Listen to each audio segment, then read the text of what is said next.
Ipinaaresto ng Sandigan Bayan si dating Pangulong Gloria Arroyo at ilang dating opisyal ng Philippine Charity Sweepstakes Office at COA sa kasong plunder dahil sa umano'y maanumalyang paggamit ng pondo ng PCSO. Kinwestiyon naman ng kampo ng dating Pangulo ang paglabas ng arrest warrant dahil wala umanong sapat na ebidensya laban sa kanya.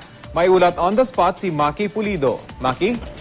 Rafi at Pia, kahapon in-issue ng Sandigan Bayan First Division ang warrant of arrest laban kay dating Pangulo Gloria Arroyo at iba pang akusado kaugnay sa kasong plunder.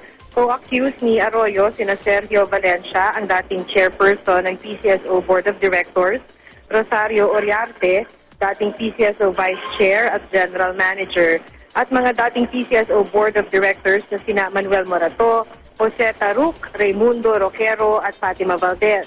Akusado din sina Benigno Aguas, dating PCSO Budget and Accounts Manager, Reynaldo Villar, ang dating chairman ng COA, at Milda Plaras, dating head ng Intel ng COA.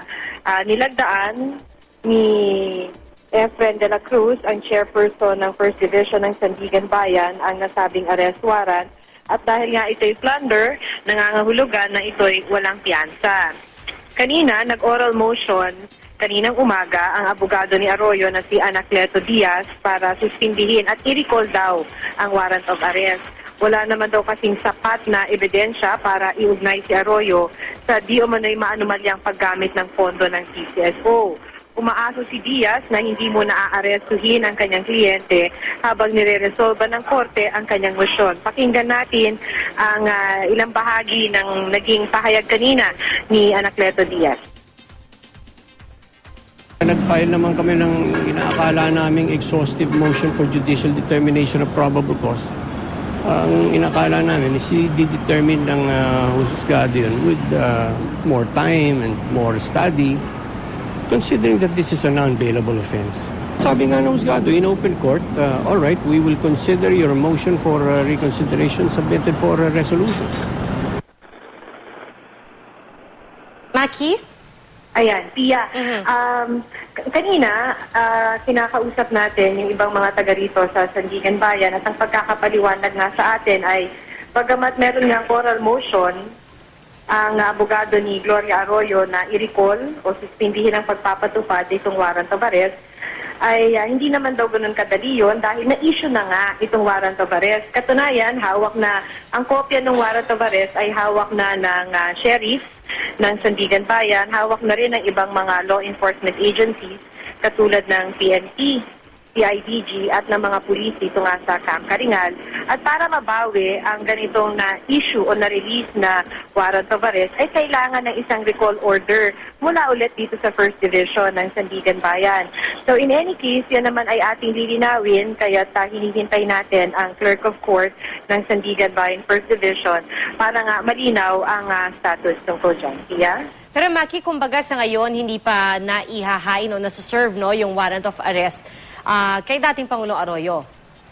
As far as we know, Pia, hindi pa siya na-serve yung warrant of arrest. Kanina, nagkaroon kasi nga during the oral motion, the oral argument, kanina dun sa pagdinig ng First Division, dito nga sa Sandigan Bayan, may nabanggit kasi yung mga justices during that hearing na sinasabi nga na they will take a second look dun sa na-issue nilang warrant of arrest. Now, that is open to a lot of interpretations na papatupad ba, isuserve ba o hindi. That is why we are waiting for the Clerk of Court of the First Division of Sandigan Bayan para malinawan kung ano nga bang ibig sabihin nung mga hukom ng nabitawan nila yung mga ganong salita during the hearing. So, sa ngayon naman, ang pagpapaliwanag nga nila, katulad ng nabanggit ko, ay hindi ganon basta-bastang marirecall o hindi may papatupad ang isang na-release na warrant of arrest dahil nga hawak na nila yan. For that to be not effective o para mawala ng visa yung warrant of arrest na yan, ay kailangan ng isa pang utos o recall order na kailangan muling lagdaan ng mga hukom ng First Division ng Sandigan Bayan. Yeah? So, Maki, in the meantime, syempre, habang wala pang recall order, yung warrant of arrest stands as is. Is effective. Yan ang pagkakapaliwanag sa atin. Stands as is. Dahil wala pang recall order mula sa First Division ng Sandigan Bayan. At so, kung ibig sabihin, effective siya. At Maki, kung sakasakali, gaano ba katagal bago mag-issue ng isang recall order? We don't know, Tia, dahil, well, at least sa ngayon, kanina pa nga tayo nag-aabang dito, dahil may ongoing hearing pa, kaugnay naman sa ibang kaso, yung mga justices ng First Division. So, magkakaalaman actually maya-maya pa, pagka lumabas na yung mga hukom mula sa sa ongoing na hearing. Alright, makikibalita ulit kami sa iyo mamaya. Maraming salamat, Maki Pulido.